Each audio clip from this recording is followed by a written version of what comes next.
सन्नाटा। अजय मुंबई का रहने वाला था। शादी के कुछ सालों बाद अजय की पत्नी अजय को तलाक देकर चली गई। उस दिन से अजय ने लोगों से मिलना जुलना बंद कर दिया। उसने अपना घर बेचकर एक वीराने में घर बना लिया जहां वो अकेला रहता था। उसके घर से ठीक कुछ ही दूरी पर एक क्रिश्चियन कब्रिस्तान पड़ता था। यूं कहा जाए कि अजय ने अपना घर ही कब्रिस्तान में बना लिया था तो गलत नहीं होगा। लेकिन पिछले कुछ दिनों से अजय को वहां पर थोड़ा अजीब सा डर महसूस होता था और उसने अपने इस डर के बारे में कब्रिस्तान के चौकीदार डेविड से भी पूछा। डेविड, यार पिछले कुछ दिनों में इस कब्रिस्तान में मुझे अजीब सा खौफ महसूस हो रहा है। तुमने कुछ नोट किया क्या? अजय के इस सवाल पर डेविड भी डरता हुआ बोला, साहब पिछले 20 सालों से इस कब्रिस्तान की चौकीदारी कर रहा हूं। मुझे आज तक ऐसा महसूस नहीं हुआ जो पिछले कुछ दिनों में हो रहा है। और आपने भी मुझसे यही बात की। मैं तो खुद आपसे बात बोलने वाला था।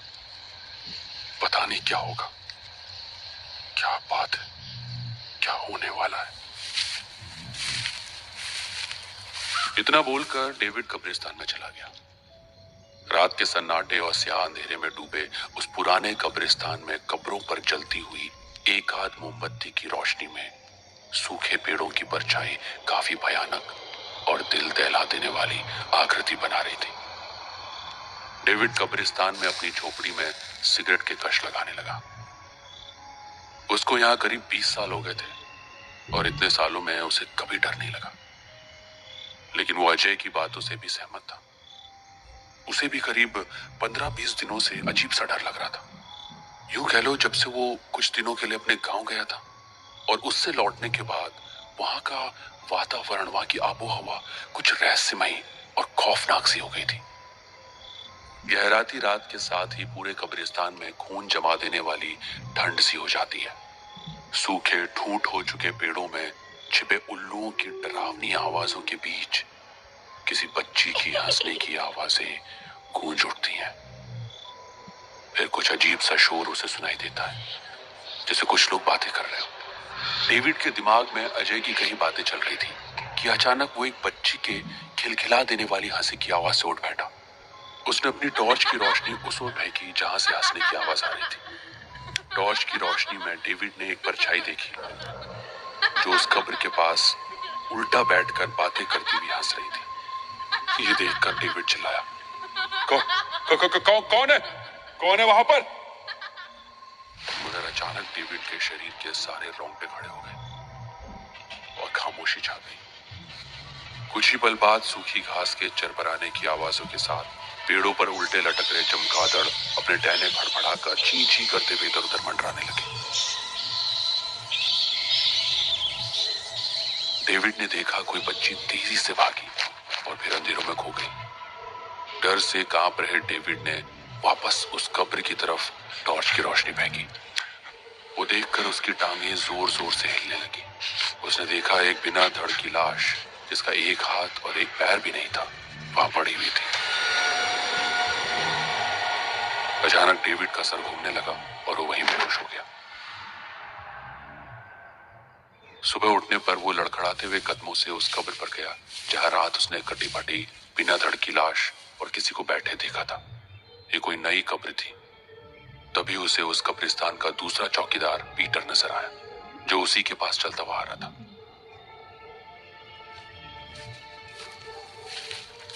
पीटर, जब मैं यहाँ नहीं था तुमने किसी मूर्ति को दफनाया था क्या?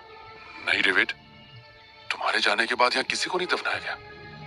अच्छा, ये बता तूने कल रात किसी बच्चे के रोने की आवाज सुनी क्या? यार डेविड, कल रात तो मैं यहाँ था ही नहीं। जब मैं यहाँ नहीं था तब पहले तूने किसी बच्चे के रोने की आवाज सुनी थी। अरे यार डेविड, तुझे कितनी बार कहा थोड़ा शराब कम पिया कर, कम पिया कर। ये सब ज्यादा नशा करने का असर है डेविड, सुधर जा बेबी। इतना कहकर पीटर वहां से चला गया। मगर भयभीत सा डेविड किसी अनहोनी की आशंका से कांपता सीधे अजय के पास गया और रात की सारी घटना उसने अजय को बता दी। अजय सोचता हुआ बोला, डेविड, मुझे तुम्हारी बातों पर यकीन है और शायद इसी वजह से कुछ दिनों से मुझे भी अजीब महसूस हो रहा है। लेकिन अब सवाल यह है कि हमें करना क्या चाहिए। सब सब मुझे लगता है हमें यह सारी घटना पुलिस को बतानी चाहिए। नहीं डेविड, पुलिस इस मैटर में कुछ नहीं करेगी। पहले तो हमारी बात पर यकीन नहीं करेगी। अच्छा सुनो, आज रात कब्रिस्तान में मैं भी तुम्हारे साथ रहूंगा, ठीक है? अजय रात में डेविड के साथ रुक गया और वही अचानक उस बच्ची के हंसने की आवाज आने लगी। दोनों ने छिपकर जो देखा वो देखकर उनके खून जम गया। ठंड की सिरन भरी लहर उनकी रगों में दौड़ गई। सामने का दृश्य दिल दहला देने वाला था। वहां कब्र खुली पड़ी थी और उस खुली हुई कब्र में टुकड़े टुकड़े में कटी हुई 3 लाशें पड़ी थी। आगे का दृश्य और खौफनाक था। वो बच्ची अपने हाथों में बड़ी सी सुई लिए लाशों के कटे हुए हिस्सों को सिल रही थी। इस हौलनाक दृश्य को देख अजय की चीख निकल आई। रात के उस गहरे सन्नाटे में चीखने की आवाज से उस बच्ची ने अपना चेहरा घुमाया और पलक झपकते ही भागकर अंधेरे में गुम हो गई। ये देख डेविड और अजय वहां से डरते हुए भागने लगे। अचानक डेविड पीटर से टकराया। अरे डेविड, अजय सर, आप लोग ऐसे कहां भागे जा रहे हैं रात में? और इतने डरे हुए क्यों लग रहे? क्या देख लिया आप लोगों ने? अजय ने एक ही सांस में सारी घटना पीटर को बता दी। सर यहाँ से कुछ ही दूर पर वो चर्च है ना, हम वहां चलते हैं। फादर डिसूजा से मिलना चाहिए हमें, जल्दी चलिए। कुछ ही देर के बाद वो सब फादर डिसूजा के पास पहुंच गए। फादर उनकी बात शांति से सुनते रहे और उन्होंने अपनी आंखें बंद कर ली और कुछ देर बाद आंखें खोलकर उन्होंने कहा, चलो मेरे साथ। कुछ देर के बाद फादर और वो सब उसी कब्र के पास खड़े हो गए। फादर कुछ पढ़कर चीख कर बोले, सामने आ जाओ। फादर ने ये कहा ही था कि 10 साल की बच्ची अचानक से हंसते हुए उन सबके सामने आकर खड़ी हो गई।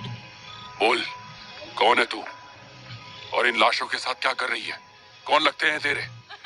उस बच्ची की हंसने की आवाज पूरे कब्रिस्तान में गूंजने लगी और फिर उसने कहा, मेरा नाम है जेनी। एक दिन जब मैं स्कूल से वापस आई तो मैंने देखा मेरे पापा और पड़ोस की है ना आंटी दोनों मिलकर मेरी मम्मी को चाकू से मार रहे थे। मेरी आंखों के सामने पापा ने है ना आंटी ने मेरी मम्मी के टुकड़े टुकड़े कर दिए और लाश के टुकड़ों को इसी कब्रिस्तान में आधी रात को दफना दिया। और मेरे पापा ने मुझे भी मारने की धमकी दी थी। मैं ये सब देख के बहुत डर गई थी। उसके बाद हर रात मेरे सपने में मम्मी की लाश दिखती है। वो मुझे उठाकर कब्रिस्तान लाती है और फिर मैं यहाँ बैठकर सुई से मम्मी को सिलती रहती हूँ। और देखो, मैंने अपनी मम्मी को पूरा सिल दिया। और पता फिर क्या हुआ? एक दिन मम्मी की सिली हुई लाश हमारे घर आ गई। घर में मैं, पापा और हिना आंटी रहते थे। मम्मी ने हिना आंटी को भी ठीक वैसे ही मारा जैसे उन्होंने मम्मी को मारा था। उनके टुकड़े टुकड़े कर दिए मम्मी ने। उसके बाद पापा की बारी। मम्मी ने नोच नोच कर उन दोनों के छोटे छोटे टुकड़े कर दिए। मैं ये सब कुछ छत से देख रही थी। डर की वजह से मैं छत से गिर गई और मर गई। लेकिन मरने के बाद भी मैं हर रात यहाँ आती हूँ, पापा और आंटी की लाश को सिलती हूँ। लेकिन अगली रात फिर उनकी लाश के टुकड़े टुकड़े मिलते हैं। इतना कहकर वो बच्ची गायब हो गई। बच्ची की बात सुनकर फादर ने कहा, ये बच्ची की अतृप्त आत्मा है। इसके पापा और उस हिना नाम की औरत को ऊपर वाले ने सजा दी है। लेकिन सुनो, तुम लोग यहाँ कदम भी मत रखना, वरना तुम लोग भी अपनी जान गंवा बैठोगे। आज भी आधी रात को रहस्यमय चीखों, हंसी की आवाजों, अजीब सी फुसफुसाहटों और सरसराहटों को अपने भीतर लिए वो कब्रिस्तान बिल्कुल वीरान पड़ा है। अब वहां मुर्दों को दफनाने भी कोई नहीं चाहता।